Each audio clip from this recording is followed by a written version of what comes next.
Okay, welcome everybody.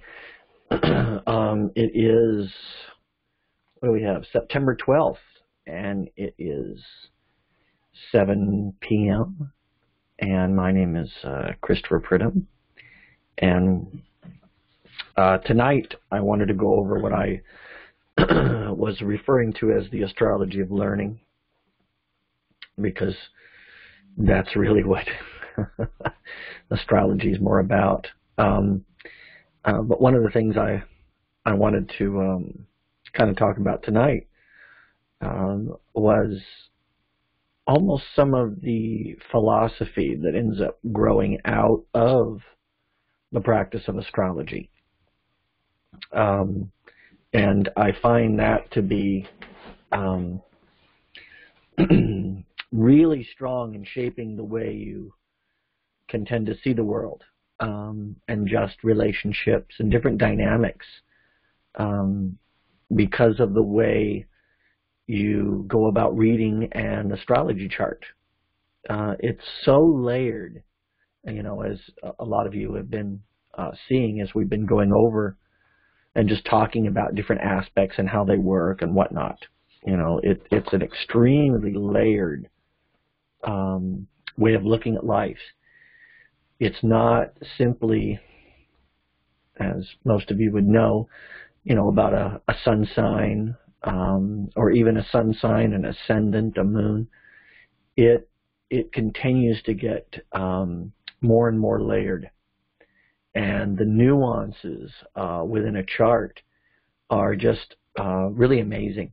And you start to see life. I mean, for myself, what I found in the years that I've been practicing this is that you start to look at different things. You start to look at people differently, realizing that they're so multifaceted, that you might see something that you would disagree with or not like, but that's just one small part of who the being is, and what they're expressing. And you can kind of see some of the challenges that we all have when you begin to understand a chart. Because we're not one thing, we're trying to express all these variables, all these different things, through one being. And it's challenging. I mean, that's why the whole concept of knowing yourself is so powerful. And yet that's a never-ending quest. You can get elements, but my goodness, you continue to dig and you find, again, these greater nuances. And then we're sitting in a part of this rock ball that's flying through space, everything's constantly moving and changing. So even if you think you came to a point of really knowing, the next moment it's already shifted. And there's elements there that you're going to have to adapt to and begin to move with. So one of the things that I wanted to, part of these elements is dealing with the aspects of a natal chart. And the one I was starting with tonight was going to be oppositions. So, and what that means is, in your chart, everyone has oppositions.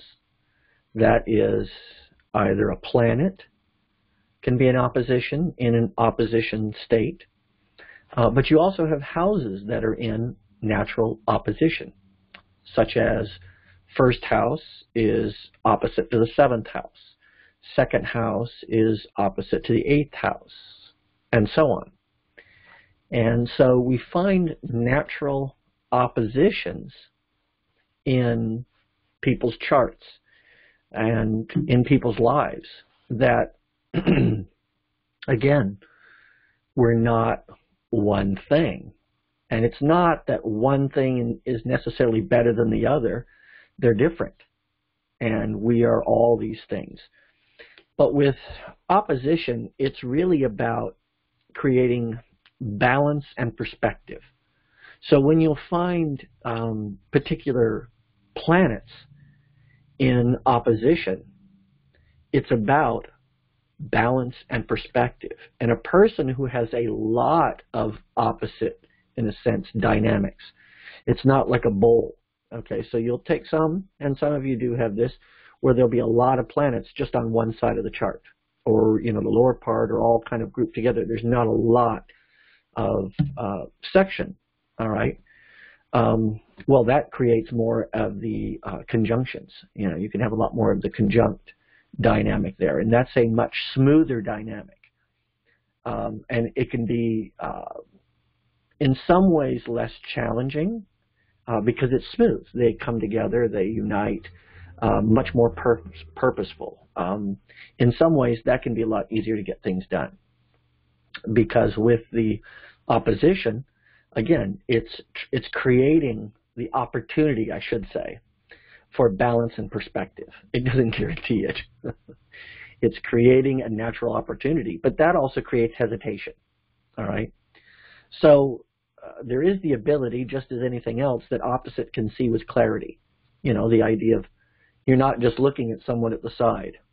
All right. You're looking at that right opposite you, directly opposite. So there's a clarity to see the differences, to see what's there. You have the same polarity with opposites, so either masculine or feminine, whichever it may be. So you take, let's say, Aries, or the first house Aries is in opposition to 7th house Libra. Both of these are masculine signs. These are considered masculine in their nature, and they also have the same modality. So both will be cardinal signs. These are cardinal. Where you take Taurus and Scorpio, this is feminine, and both are fixed. So right off in an opposition, you understand that there are certain elements that are the same. Again, modality would be the same, or the polarity would be the same, I should say, and modality would be the same. So there's sort of a motivation of the same kind of core issues. But again, they approach from different ends of the spectrum, as it were. They're approaching it differently. So oppositions are about learning to work together and are not really a driving force one way. Okay? It's about more creating a solution instead of just moving forward. When you have everything together on one side, that's about going forward. That's about, conjunctions are far more very direct. They can be very active as they begin to move forward and drive you, okay? Because they're not really looking at perspective in so much. They have the plan, they're there, they're together, let's do this, all right? Where oppositions, again, they're seeing things from different points. And these, again, this is something that in a natal chart is happening all inside you, that you're seeing it from the opposite point, okay? And, what we do is, one of the things we look at is the idea of you have your own personal chart, then you would have, let's say, with a partner, you're going to have this merge chart or the synastry between two charts, what they do. And you'll see that too. You'll see a married couple maybe end up having the suns in opposition, okay? And there's going to be elements that are the same. Again, the modality will be the same, the polarity will be the same, but they'll see things from a different point of view, but operating in this very similar energy. So that's one thing there. But again, we'll have this inside ourselves. We'll see it in the community.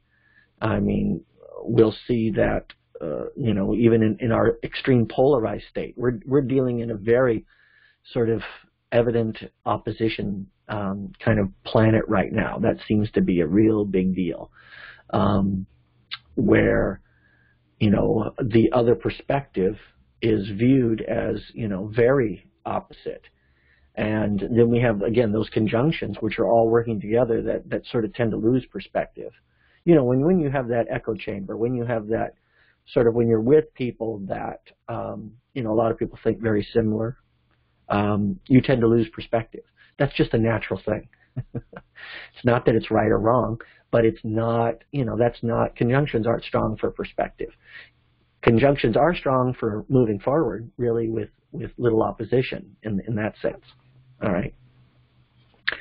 So there is a thing where, the individual tends to mirror, in a sense, the collective. So what we see in the world, how we see the world function, in a sense, is very evident of how the individual functions within themselves. And again, we are not simply one thing. So in the oppositions, we have the natural opposition, which is the houses and signs. So let alone kind of delving into each individual chart with the planets that can create oppositions, we have natural oppositions. All right. So as I'd already mentioned, you have first and seventh house are natural oppositions. You have Aries and Libra. All right. So both are masculine, both are cardinal, and they really deal, in one sense, with the issue of liberty and law. There is, on the Aries side, a very strong individual drive. That's what Aries represents, is that strong individual, very intuitive, just sort of natural. That natural individual drive. And then you have one that's learning, the Libra, has this, and this is Mars, okay? So you take Aries, is ruled by Mars. Then you take Libra, which is ruled by Venus, okay? And this Libra is about learning to love the other, all right? So it's all about relationship. So here you have this individual Aries in opposition to Libra and partnership and learning to be concerned and loving the other. It's not just about going off your own individual course. And these are very similar, right? Because each one requires self-awareness. Each one is, how would I say it, knowing the self in both of these is very strong. Obviously people would see that in a sense with Aries, even though it's very instinctual. It's not always done with a lot of self-awareness. It just sort of is done. It's that idea of the perpetual child is the Aries. It has a certain curiosity and just does stuff. Where the Libra is, again, concerned with the mutual relationship. And so one of the things we see here is like in the self, in the individual Aries, in the individual self, we have these polarized energies. Well, the concept here is that Aries has to work with all of that as well.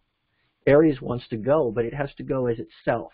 It's a, in a sense, embodied spirit, and that body has different desires. It doesn't simply desire one thing. It has different, and it has to learn how that all works together as the individual. But we see that in Libra. We see the same thing in Libra. Libra is just doing it in an outward way. How do I really connect with another, and how can it be mutual? That's a strong thing with Libra.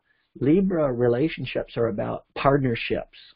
They're not about a sort of power structure of ruling over or dealing under. That's not the desire for Libra, all right? And nor is that the desire, in a sense, for Aries, which has to operate in the energies of its being. All right, it wants to work together with everything, so that the whole being can really be manifest and put forth. All right. So again, this is the first and seventh house. So if you have planets in these houses, if you have that dynamic, this is a strong thing. That becomes a strong dynamic, and something you'll see people working on. People with strong first house placements and seventh house placements will work that way, about knowing the self, about trying to be more, self-aware, and wanting to see all the aspects, in a sense, in a mutual relationship. That's a first and seventh house dynamic.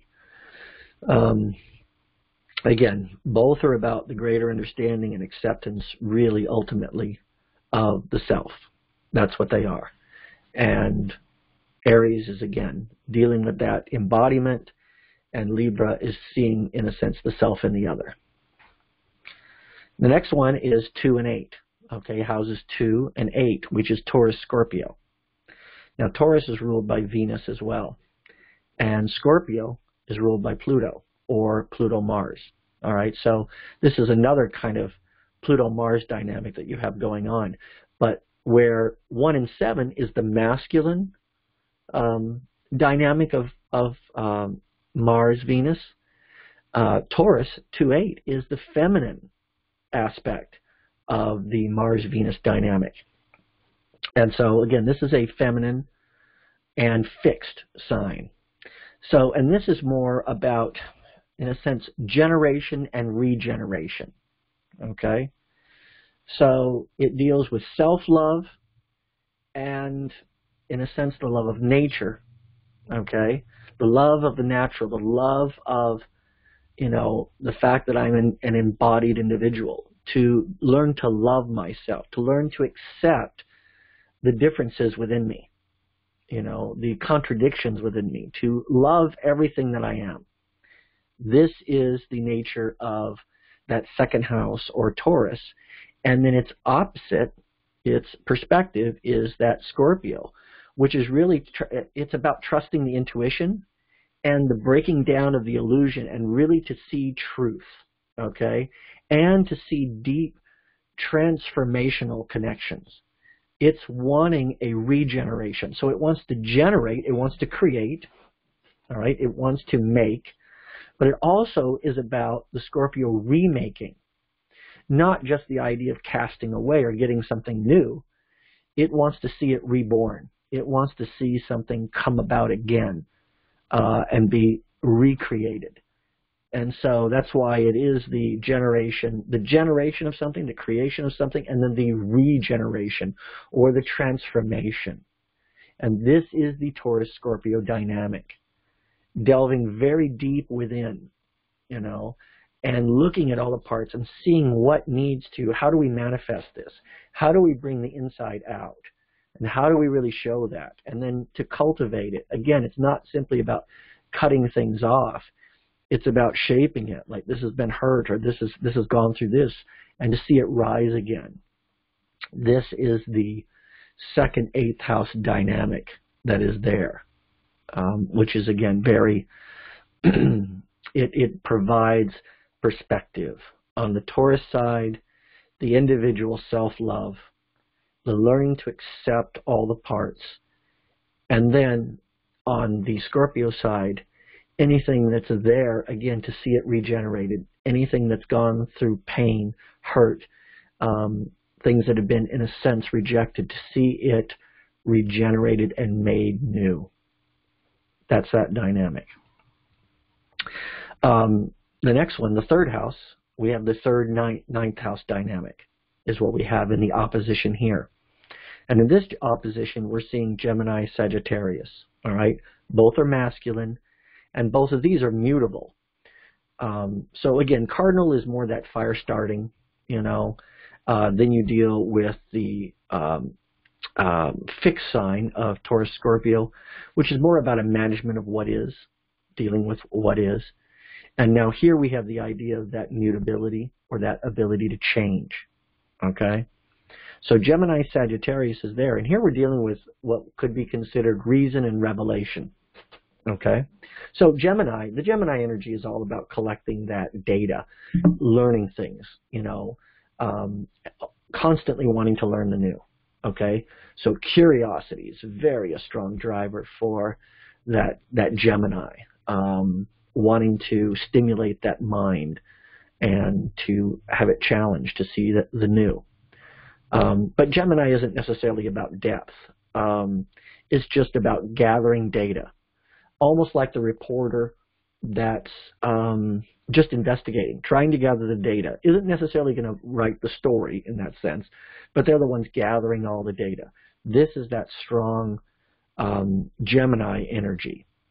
I mean, it's usually open-minded. Again, just taking that data. Now, on the Sagittarian side, you have the idea of faith and belief, that the idea of experience and the bigger picture. Okay, so this one, Sagittarian, is more about the incorporation of things. How do things work together? All right, where Gemini wants to collect the data, Sagittarius wants to know okay, how does this all fit together? Great, we have this fact, that fact. And now it puts it together. And that's why there's more knowledge and wisdom is another way of looking at this dynamic. It's wonderful to have the knowledge, but what does it mean? And Sagittarius is more about putting the meaning. And this is the idea of the revelation. So you have, again, the gaining of the knowledge, the reason, you know, what's here? What are we actually, scientifically, what are we dealing with, in one sense, is the Gemini side. Where the Sagittarius, okay, great, we know that, but what does it mean? What does it mean? Because ultimately in life, that's what we're striving for, is meaning. You know, why? And this becomes such a strong motivator. And these are the polars. Now, another thing that you look at when you're dealing with the idea of polars is you're looking for the answers. All right? So if a person is lacking wisdom, one of the things they do is you want to gain information. That will help because these are both interconnected dynamics. All right? If the person is wanting real change, okay, if they want real change, but they're lacking it, they're not able to get real change, then you go to the opposite. You go to Taurus. So if they're wanting real change, Scorpio, you go to Taurus. You need to start learning to love and accept yourself, okay? So you see that these are all, in a sense, the answers lie in the opposition, is when we see a weakness in that particular area, okay? Then the answer is the opposite. Go towards the opposite. If I'm not, again, if I'm gathering all this data and then I'm getting tired, I don't know why, you need to go to that Sagittarian side. You need to start looking at the wisdom. Why? You know, what does it all mean? And you need to seek that energy, because that's going to reignite and reinvigorate the search for Gemini, the search for knowledge. Okay? So that's the one thing also to keep in mind as we go through all these. So again, Gemini, gathering data, Sagittarius, the bigger picture. This is 3rd and 9th house dynamics. So again, that's natural to that side. But if you have planets in these, you pick up that element. Okay, so if you have a sun in the 3rd house, all right, no matter what the sign is, that 3rd house sun is going to be one that wants to gather data. What data it gathers is going to be dictated by the sign. Okay, so the type of data it's going to gather is going to be dictated by the sign, but it creates this dynamic. All right, so next you have 4th, 10th house dynamic. All right, this is Cancer, Capricorn dynamic. This is a feminine side, and we're back to being cardinal again. Okay, so where we had the first cardinal sign was masculine, that was the Aries, Libra dynamic. Now we have the cardinal feminine side. Okay, and so Cancer, Capricorn dynamic, which is really mother-father, okay, is there. This is Moon, Saturn. There are the planets that are involved in this. And this is about home and really the public is kind of the dynamic that we have here, is the home life and the public or even corporate life, our life out in the world, okay? And that's what these two represent. One dealing from a safety, nurturing, sort of emotionally protected side, energy of Cancer, and the other about responsibility, law, structure, self-discipline of Saturn, okay? And it really deals with, you know, how to take care of the self and others while, you know, supporting a duty to family and society. You know, it's sort of selfless and selfish in a way, dynamic going on there. The selfless, the Capricorn, the going out, the working, okay, that's much more for the other in one sense. But the other is you. And then the selfish, which is more the protection of that which is yours, that which you deem is yours, okay? Now again, it's not where one side is right and one side is wrong. They both are, and they both are needed. But this is the dynamic, and this is the challenge. If we see someone who is overprotective, of their family, overprotective in a sense of their children, the answer goes into having a concern, a humanitarian concern for the community. You know, what is my service to the community? That's the answer. If we see someone that is always out in the community, working more for the community, where it's become just too much, there needs to be a pullback into the home, care for the home, care for the personal family. These are the answers. They're in the opposition. If we want to have truly a well-balanced, successful career, then we need to put effort into the family life, that nurturing, protective, caring. Those are the actions that we need.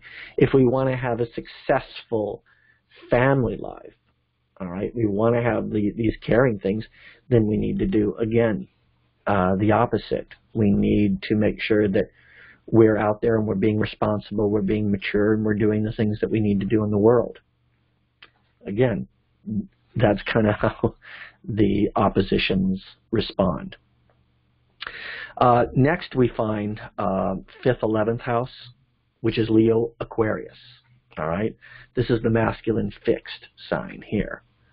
And this is about the, how would I say it? It's that which is centralized and that which is distributed. Okay? You have this creative individual expression, this leadership kind of place in Leo. And then you have this equality, acceptance, freedom, separate but together dynamic of Aquarius. All right? And this is really about learning to find the balance between prominence of the individual and the equality of the group. Okay? And these are the two big dynamics of this one. How can you be prominent yet equal? This is the challenge of the Leo Aquarius. How can you be prominent yet be equal? And that's what you look at. The caring, the seeing where people fit in, seeing the roles that people fill.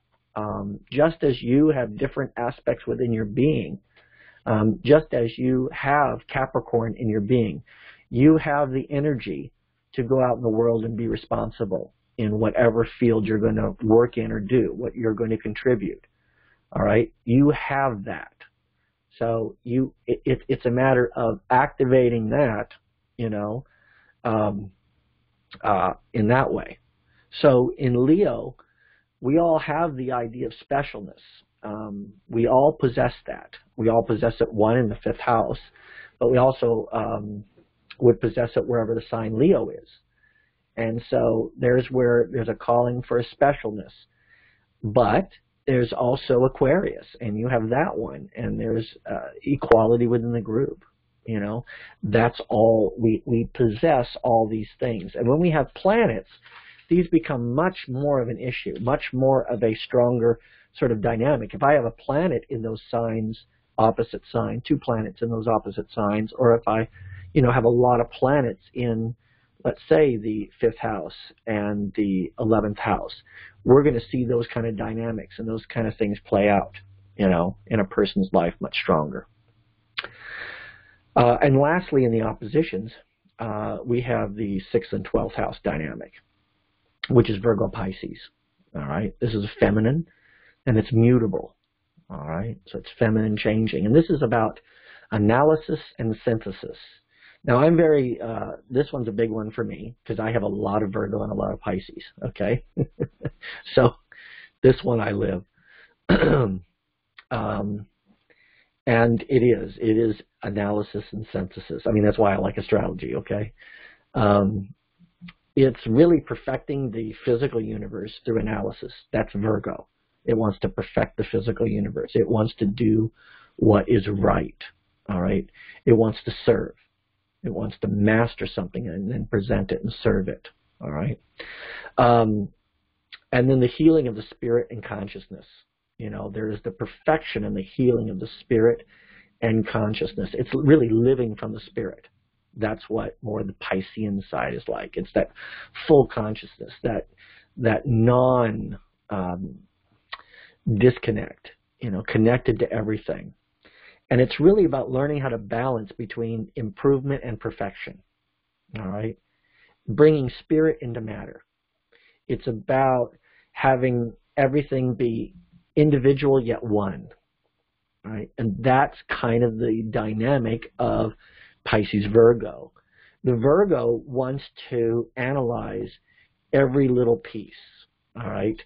And the Pisces just wants to see it all as one. It's all one big thing, one big, beautiful, perfect thing. And that's why it is that dynamic of spirit and matter. Okay? Yes, in spirit is one. It's all connected.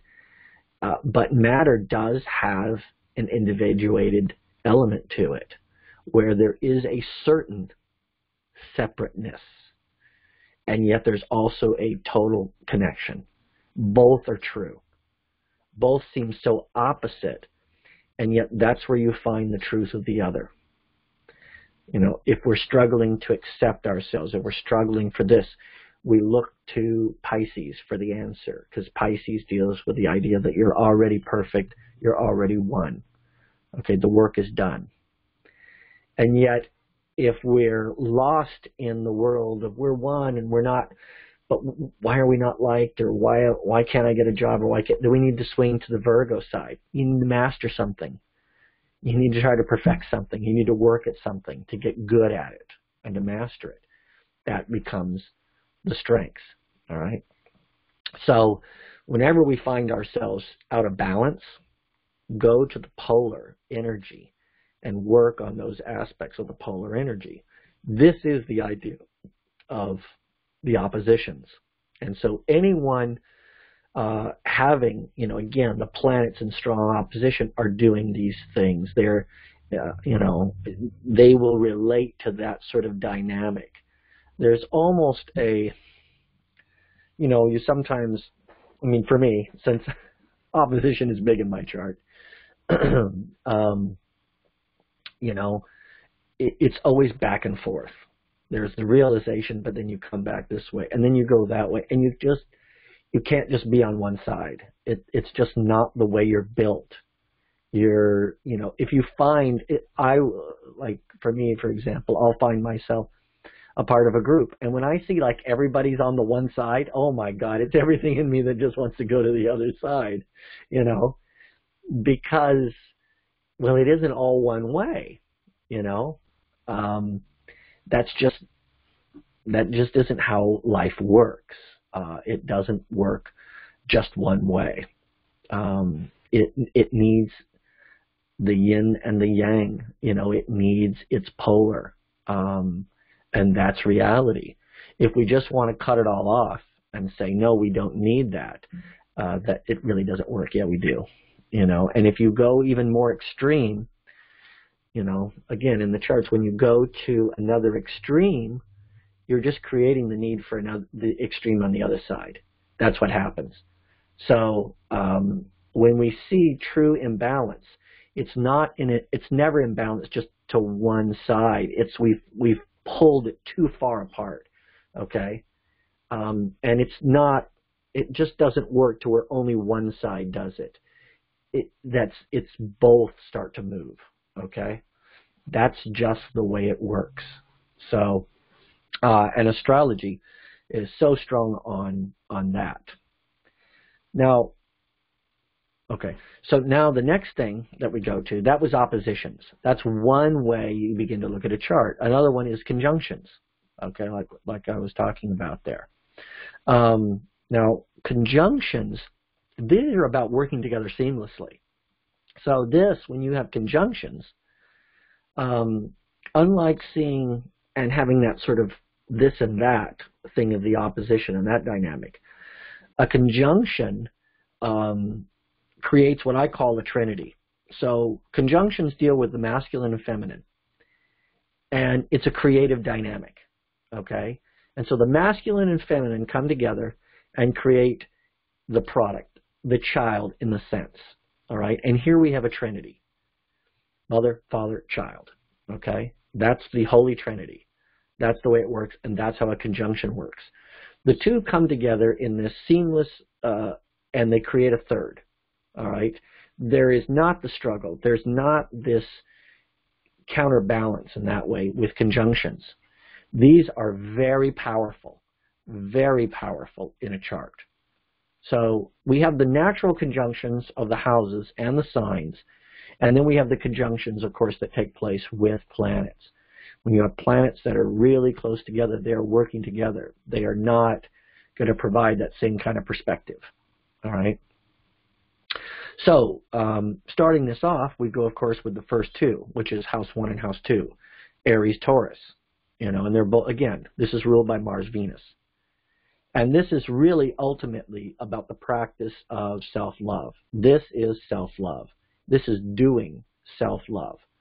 All right, that Mars action of, again, action, the doing, the putting forth, and then the Taurus action of love, of loving the self.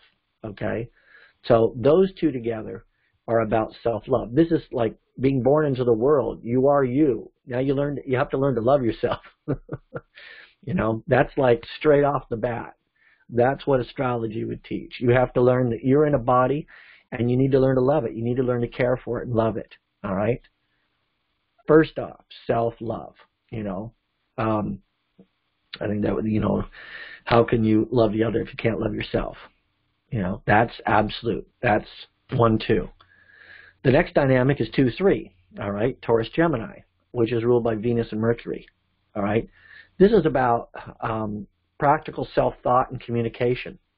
Okay, that's what that is. There's a certain practicality within Taurus because it's earthy. All right, and it's about a being in the body, and then Gemini is about that collecting of knowledge and communication. So there's practical self-thought. All right, so how do I care for myself? Now I'm gathering data on that, and how do I communicate? And it's not just communication is about communicating to yourself. It starts off. It's not Gemini isn't there so you can talk to other people necessarily. Gemini is there so you can inform yourself, so you can begin to know yourself. All right, that's really what that's about. We'll use it in communication. Obviously, we use all these tools in knowing the other. But first is about knowing yourself. So that's connected. Next is 3, 4, houses 3 and 4, which is Gemini, Cancer. And Gemini, Cancer is Mercury and the Moon. All right. So this is about communicating that nurturing and childcare. All right. That's what that is. It's communication of the nurturing spirit. Being able to do that through words. So again, self-love, self-care, now self-care through, in a sense, communication, through saying it, through forming thought, and really ultimately speaking it to yourself. All right, to be able to nurture yourself, you need to be able to communicate to yourself who you are. It's a weird thing, but it's true. You need to be able to, if you remember back, Saturday Night Live had this one routine of the guy who would sit in front of the mirror, and deal with, well, I'm this and I'm that, and I love myself. Okay, that is this 3rd, 4th house dynamic. It's not a bad thing.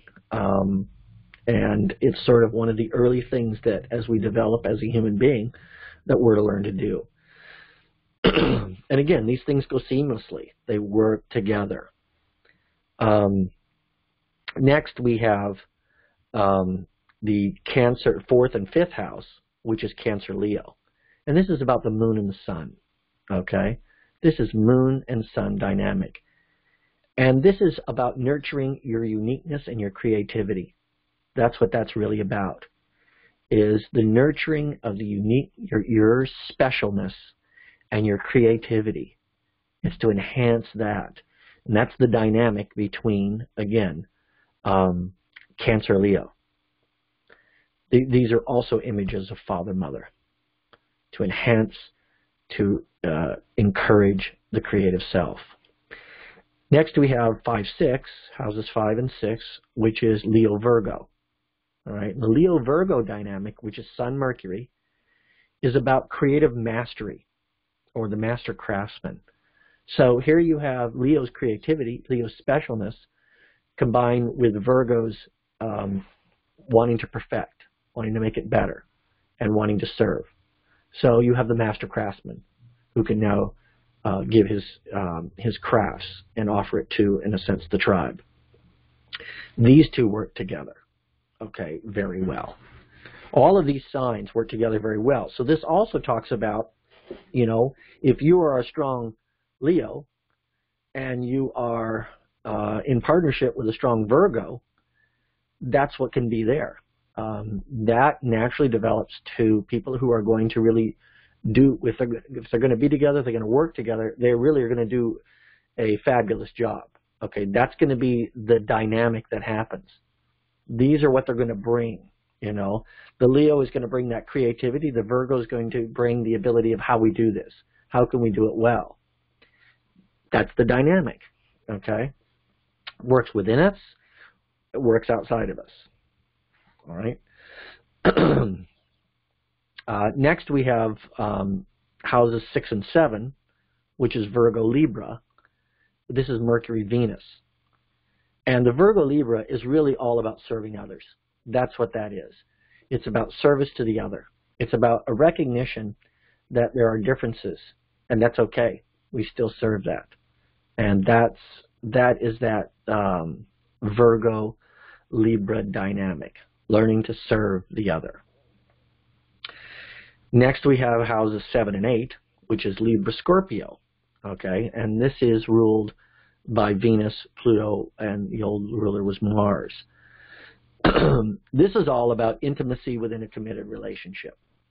That's what these two planets, Libra, Scorpio, that's why they're together. Scorpio wants the intimacy, it wants truth, you know, it wants that naked, unrevealed truth. And Libra wants the committed mutual relationship, all right? So, see, Libra, oftentimes Libra is talked about the marriage house. It's really about a committed relationship house is what it is. But true intimacy is 8th house dynamics, and that's why they're right there together. And that's what that wants. That 8th house combined with Libra, this creates the committed, intimate relationship. That's what that does. Next we have the 8th and 9th house, which is Scorpio Sagittarius. And that's the Pluto-Mars dynamic with Jupiter, all right? And this is that intimate, deep, transformational drive of Scorpio connected with the expansive, sort of philosophical view of Sagittarius. And this ultimately is about truth-knowing faith. Okay, this is a truth-knowing faith. This is very hopeful. That's the idea of faith. It's expansive. It wants to believe, okay? But it also deals, Scorpio just doesn't let you be, just into the fantasy. Scorpio wants actual truth, okay? So it is a truth-knowing faith, and it creates a really positive dynamic that's grounded in a real thing, but is very hopeful and expansive. So that's 8th, 9th house dynamics, or Scorpio Sagittarius dynamics. Next we have 9th, 10th house, which is Sagittarius Capricorn. This is again ruled by Jupiter and Saturn. And this dynamic, these two are really about true maturity, okay? So the Sagittarian has that philosophical, expansive view. It's wanting that faith. And then Capricorn is about the structure, the mature, the responsibility. And so combining, it's really what the mature is what they are, is that combination of the Sagittarian Capricorn. It really demonstrates a true maturity. Next we have the 10th, 11th house, which is Capricorn Aquarius. And this conjunction is ruled by a Saturn Uranus. All right. And here we have structured freedom. All right. The structure of Capricorn, the freedom of Aquarius. This is what it means to have real change. Okay. Structured freedom. Real change. All right. Because change needs structure, but change needs the ability to change a pre-existing structure. Okay. And that's where the Aquarian comes in. It wants to free you and liberate you and let it be true. Again, real change. And you're going to see that dynamic, that strong dynamic of that Capricorn Aquarius wanting real change. That's the energy it's going to want. Next, we have 11th, 12th house dynamics, which is Aquarius, Pisces. All right. And this deals with being ruled by Uranus and then Neptune. And then also Jupiter was the old ruler for Pisces. So Saturn and Neptune, and this is really about the collective consciousness is what this is. So Aquarius is that collective working humanitarian group with Pisces being full consciousness. And so this is that dynamic of, again, collective consciousness. This is a very, just being aware of what is, okay, is that dynamic, what is.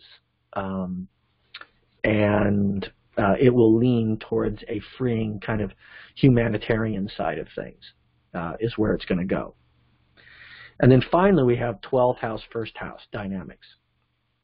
And this is Pisces, Aries, okay? This is about Neptune or Jupiter and then Mars in Aries. And this is ultimately about dream exploring the dream, okay? This is a very strong visionary and one who's going to act on it. That's that dynamic between Pisces and Aries. Because Aries is about exploring, it's about just going out, but the Piscean is more about what can be. It's that Neptune and that dream. So it wants to really explore the dream, is the dynamic between those two. All of these conjunctions, and that's where the signs, they can move right into the other when it's right next to it. They can just slide right in. And it becomes a real, just beautiful growth that when we're born with wanting self-love, just the practice of self-love in that natural Aries-Taurus dynamic, it ends with the Pisces Aries, which is about exploring the dream.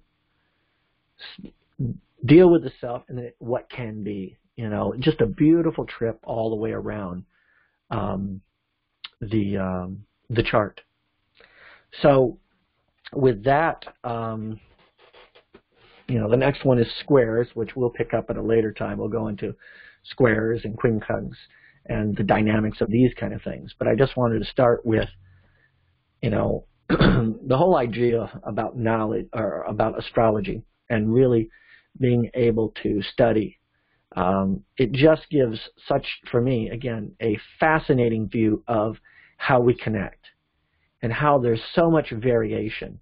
And yet when you see it all together, it really does fit and work.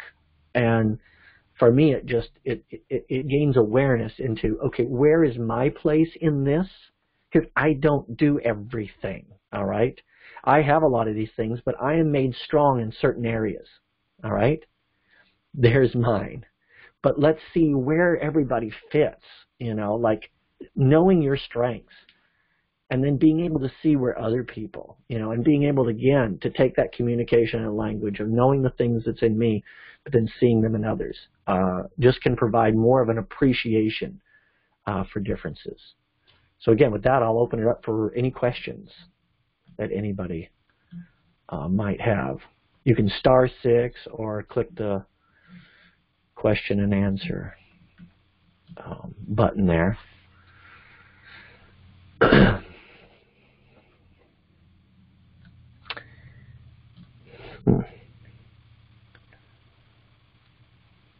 Let's see.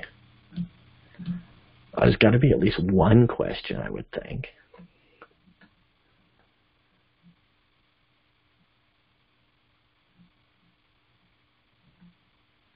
All right. Well, if there is no questions, here we go. Hello. Hello? 808? Hi, Chris. Are you there? Yes, I'm here. All right, good. We're talking about opposites. So I'm looking at my husband, and he's got like 4 of them. One's an ascending and a moon. Okay. Okay, he's got his moon is opposite what? The ascending. ASC. Oh, the ascending sign. Okay. So, well, I mean, in that way, is there any planet there, though? I mean, he's got a moon, so he's got his moon in the 6th or 7th house? I don't know. I'm just looking at that chart, little triangle chart over to okay. the Okay.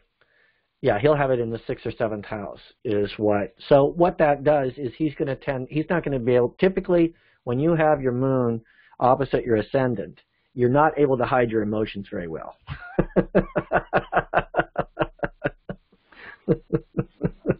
Because that's typically what it is you're not able to hide your emotions well. That's one thing. Because what it's done is what dawns on people, it's connected to his moon or his emotional state.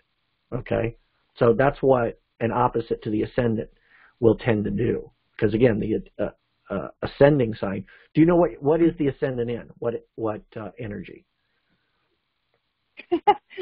I have no idea. What sign? What sign is the ascendant in? It should say it there. The sign the ascendant's in. It should be on the chart there somewhere. It's just the sign right to the left, middle and left in the chart. If you're looking at the chart. Okay. That's we got that on my other sheet. Scorpio. Okay, Scorpio. Okay, and so the moon is the moon in Taurus?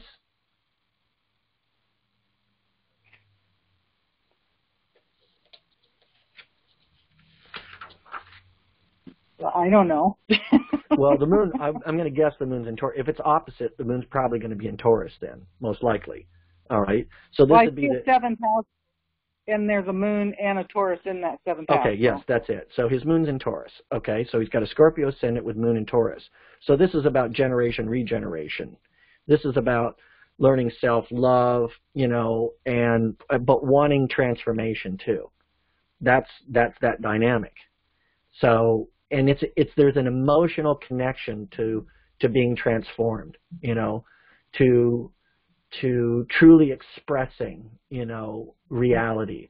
And yet there's also can be that, wanting life in the body, wanting to be accepted, wanting to accept and love myself as I am, but also wanting to, in a sense, change. And there's a struggle. That becomes a dynamic within the person's life, Like they could get to the point, I need to change so much that they're not liking themselves, and then going back the other way. No, I do love myself. I do accept myself. And yet then there's a limit. No, I need to change. And so it can it has that sort of dynamic to it, is what it can do. And that's a whole thing for growth. That's what that is. I mean, that's a dynamic that says, I want to grow, and I'm not going to stop. So because it'll keep, again, that's what oppositions do. They are not easy because they keep moving, almost like a teeter-totter, That's what they tend to do, And so it keeps movement, it keeps action going. Where when we go later, when we deal with like issues like trines, so relationships that are in trines, they don't do that. They can be there, and they can go when you need them, and they stop when you don't. But oppositions are like always going. They're like back and forth and back and forth. So kind of like a constant struggle then. It is. It is a constant struggle, definitely. Especially with that kind of dynamic, with the Scorpio Cancer. I mean, Scorpio is just intense anyways. So, and it's, that's a strong dynamic there. And it keeps you going, yeah. I mean, again, they're all good. They're not bad. And none of these dynamics are in a sense bad. It's just like, okay, all right, this is who I am. I am made to constantly, in a sense, challenge myself. That when I find myself accepting and loving myself, I say, yes, but I can do even better than this. I can do more. And you do that. And then, okay, I'm not going to beat myself up over this, but I do need to accept that's what I did. That's great. I'm happy with it, So it's a challenge. But that's what oppositions are. Interesting. It's interesting that little square on the left, there's 1, 2, 3, 4, And so the others like Uranus and Venus and Saturn and Jupiter and North Node and Midheaven. Yeah, and they're all together? Well, if I look at them, you know, with the houses, and then in that middle section, you've got a line from like 5th to 11th house, and they're all kind of like right in the middle. Okay, yeah. So, you know, you have a lot of conjunctions there too, which they end up being really powerful and strong, you know, but they're all working together. You know, conjunctions work together. That's a strong energy that's out there and together. You're not finding as much struggle in those. That's not the way they're designed. They're designed to move forward. That's why, again, we're not one thing. We have aspects in us that are challenging. You know, they're made to challenge us so that we don't sort of stop. And then we have other ones that are just made to drive. And, yeah, those are good. I mean, that's, again, with my chart, I have like 4 or 5 planets down low, and I have like 3 to 4 up top, all right? So there's conjunctions. All these 4 down here, they're all conjunct. Ooh, they're working nice. Those are all conjunct. You know, they're working great. But there's oppositions to each other, too. So it's like, oh, my God. So you get both those dynamics. That's the way it works, you know. So, and then, again, for me, taking it within my own self, but then looking at the world, okay? So I have ways of looking at things, and I have people who look at it the opposite way, you know. So I'm going to be, as a strong 4th house dynamic, the idea that, you know, people feel nurtured and cared for and safe, that's extremely important to me. You know, that's something that's going to burn within me, being that my moon is in the 4th house, all right, as opposed to, let's say, someone who would have their, you know, strong 7th house dynamic, which is going to be much more about, in a sense, knowing the self, and having these mutual respected relationships. That's gonna burn within them. So which one's right and wrong? Well, there isn't a matter of right and wrong. You know, they're both right. They both need to be, and that's why everybody's so different. And that's a good thing. So. Yeah, I notice he has a conjunction in the Saturn and Neptune. Yeah. So so Saturn and Neptune, you're dealing with, you know, Capricorn and Pisces is what you have there. Now, these aren't going to be in oppositions. That's not an opposition dynamic, nor is that a conjunct dynamic. All right. But what you're going to see is that Pisces or that Neptune is wanting that dream, you know. But there's structure there. There's reality with Saturn. You know, it wants the structure. So oftentimes you get, you know, structured religious settings or, in a sense, practices. You know, you'll have spiritual practices. That's actually kind of a big spiritual practice dynamic right there, because it doesn't see in that particular dynamic, spirituality isn't just a thought. There has to be certain structure to it, because that's what Saturn wants. So when you have 2 planets that are conjunct like that, a Neptune and Saturn, it's wanting to bring structure to the dream, is what it's doing. Structure to the unknown. So again, that's a lot of philosophy, that's a lot of religion, bringing structure, rules to the unknown. So it can be, feel a certain comfort. That dynamic can do that. So. Okay, so when you're talking like the houses and then the planets, so what I should really do is go back and look at the houses, like the 12th house and the 1st house, and then see if I have a Pisces and Aries in that. Yes. Go back and look at. Well, what you do is, okay, so 12th house is always Pisces, even if it isn't. So in your chart, it probably isn't Pisces, but it is Pisces. Okay, but it also has something else. So the 12th house is always has a Pisces nature to it. All right, but let's say your 12th house is Aries. That the sign on the cusp of the 12th house is Aries. That means it puts Aries energy into a Piscean dynamic. Okay, that's what it does, even without a planet. All right, So then you add a planet in there, and it brings another dynamic. Each one is a layer, okay? So that's why, boy, there just aren't two people that are alike, because each one brings another layer.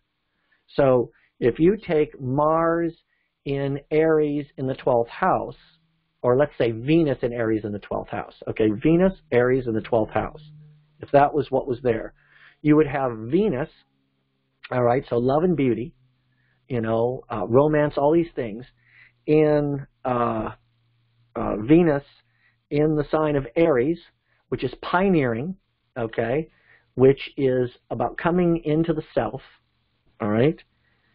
It's adventure, and it's ruled by Mars, so that gives a Mars-Venus dynamic there. In the 12th house, which is Pisces, which is about the collective consciousness, and Neptune, the dream. So here you really have, in that one placement of Venus in Aries in the 12th house, you have 3 planets that are all interplaying, which is Venus, Neptune, and Mars, okay? And it's going to create, that is one singular dynamic right there. Okay, that's all merged into one. So you're going to take a Venus, which has a certain aggressiveness, but it's going to find frustration in manifesting that, because Pisces and Neptune is about everything, where that Mars wants to focus on one thing. You see? So it can create a certain buildup of wanting, but not sure where to put it. Okay, where do I point this? And so you can find someone, that would be one dynamic in the chart, and you have to see the rest of the chart to see how that's going to work. But that creates a very, I'm ready to go, but where am I going? Okay, I'm ready to go. I love love, that's a I love love kind of dynamic. Yes. Now, who do I love? Oh, boy, I don't know, because it's expressed to the 12th house. Okay? So now you stick that in, literally you take that dynamic and put it all in the first house, and it's completely different. Completely different in the first house. Okay. Because then it would be very much directed. It would just be, I love the person who's in front of me. I'm going to love whatever I feel to love. And I'm going to do that. I'm going to give it my all. And I'm going to be quite aggressive about it. Okay? So you take that. Yeah, it's really crazy how it just moving one house like that. So same planet, same sign, but in a different house, it will express differently. So because it would remove Neptune from the dynamic, now it would have a Mars-Venus kind of dynamic to it. So it'd be quite aggressive, because of being in the first house Aries. So that's what that would do. Okay. I know it can get confusing. Very, but yeah, I'm trying to follow you. Yeah. So now on my chart, it's interesting, down in that little triangle, I don't have an opposition, but if I'm looking at, the houses, and then there's a line between the 4th house and the 10th house, it shows an opposition. Yes, there is then. Do you have what planet is in the 4th house? Do you have any planets in the 4th house? No.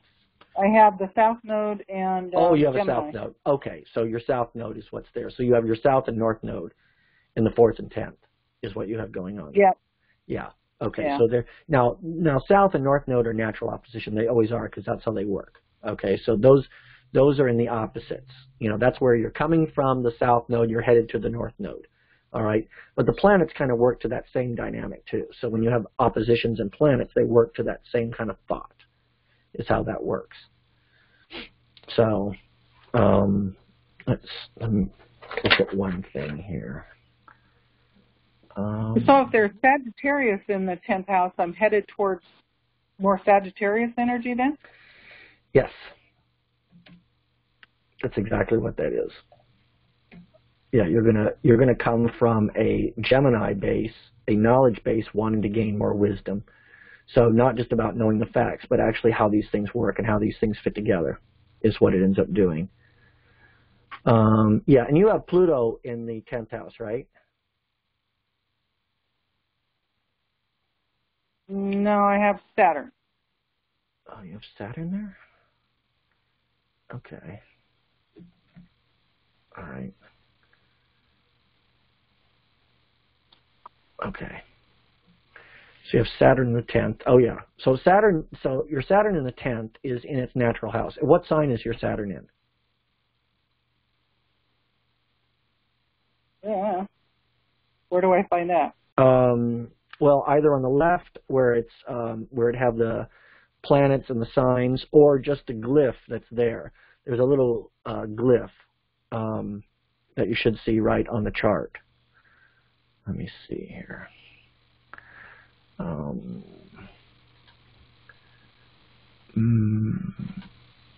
Okay. All right, yeah, you should see the, or it should be listed. See where it says, you should have the one that has all the planets listed, and then the signs listed right next to it. Oh, right yeah, there on yeah. the right. Okay. Yeah, so your Saturn is where, in what sign? Sagittarius. Okay, so Saturn's in Sagittarius in Capricorn, okay? So what that is, actually, having your Saturn there in the Sagittarius Capricorn, let me see, what's that one? That one's going to give you a, well, that's really about true maturity is what that is. Yeah, that's what that is. That's true maturity. So there's a strong, especially in the 10th house, there's a strong leaning towards being mature, you know, not being so kidsy about stuff, but you know, really being a responsible person. Geez, just when I'm trying to be more childlike and playful. Yeah, you can do that because you'll have other aspects that do that, but you always will have a base of maturity. You know, you're not going to be, you're going to have maturity and responsibility. You know that. that's just there. You know, that's what you are. So, all right. Okay. Well, if thank you. is that, hey, you're absolutely welcome. That's that. Then we will end this, and we will pick up next week. Then, so I hope everyone has a good evening and a good week ahead of them.